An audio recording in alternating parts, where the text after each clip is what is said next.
Hello and welcome to another update video about Bitcoin. Bitcoin has seen a very small additional upside extension today. It's been overall a quiet day. We had even a little bit more volatility in the stock market. Bitcoin has pushed a little bit higher yesterday. Yesterday, Bitcoin reached the 65,790 level, which was, let's say 65,800 level, which was the next upside Fibonacci extension here at the 1.786 extension, the 1.618, but today it extended higher to the next Fib level. We had two here, pretty much nearly overlapping between 66.3K and 66.5K. So market touched it. Okay, so it's actually quite interesting. Bitcoin has been respecting this Fibonacci, these extensions really well. So you see here we had reactions here to the 1.38 extension, then the 1.618, and now the 1.786. Even though they are not really structural resistance levels, we talked about it down here that there was some structural resistance, but it's not exactly that level. So it's quite interesting that sometimes these Fib levels work really, really well.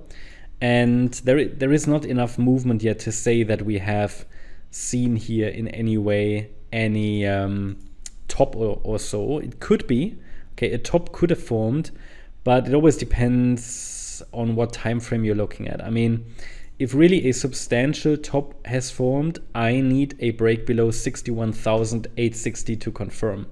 This is my signal level, the golden ratio of the rally that happened from the 18th of September low to now. Because this is, based on the structure I'm tracking, a third wave. And any break below the 61.8 retracement of that third wave in a diagonal would indicate that we're going down too low for this to be a fourth wave pullback with one more high. As I said yesterday, I'm still watching for higher prices as long as we're holding support. But the pullback to the support area becomes now more and more likely the higher we go, because we are also moving further away from that support area and the market is getting stretched now. I mean, it's not overextended or anything. It's not any unusual upside extension. It's not like that. So the 1.786, for example, for a third wave is not unusual, but I think now is really the area where the wave 4 pullback could start. I mean, all of that provided that this wave count is correct. I mentioned to you an alternative in which the top could already have formed and a more substantial pullback could be underway, but it takes a break below 61,860 to confirm that. Basically, the risk has increased. Yesterday or the days before, we said one more high or two more highs is what I was watching for. So it was pretty clearly still bullish. Now we have reached one more high, and now we can watch if we also get that additional higher high. Okay, so what I wanted to show you, so levels should be clear. I mean, if it pushes higher still, then the area around 67,300 to 67,400 is the next resistance area. And when we take a look at the Bitcoin daily chart, here you can see what would likely happen, or what is the next key support area if we break below that upper support area that I just mentioned. In that case, then here on the daily chart, let's say we break support on the 1 hour chart, then it makes sense to take a look at the daily to understand, okay, on the daily chart, what would be the next key support area to watch, and where should we be looking for support? That would be the area between 60,830 and 55,480.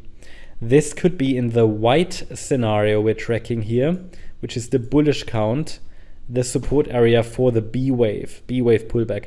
Someone asked me, I think in the last video in the comments, why is the third wave, why is that an ABC?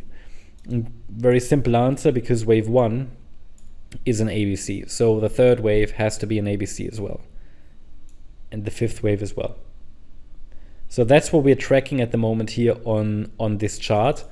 And I think if we get a break below that Fibonacci, the upper Fibonacci support area that I just mentioned on the shorter time frame, plus a break below this trend line we added earlier today, there would be a good indication that at least the white B wave has started, or maybe something more bearish, which would also still be potentially a bullish scenario.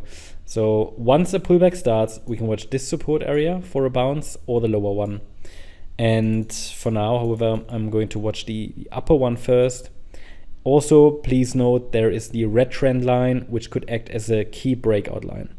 But overall, not much more to add. It was a pretty slow day. Maybe we get a bit more action on the weekend. I doubt it, but we'll see. I hope you liked the update. If you did, please hit the like button, leave a comment, and subscribe. And if you really like the content, then please check out the channel membership. Also, make sure that you follow us on Instagram and Twitter for additional content. Thanks a lot for watching. Bye-bye.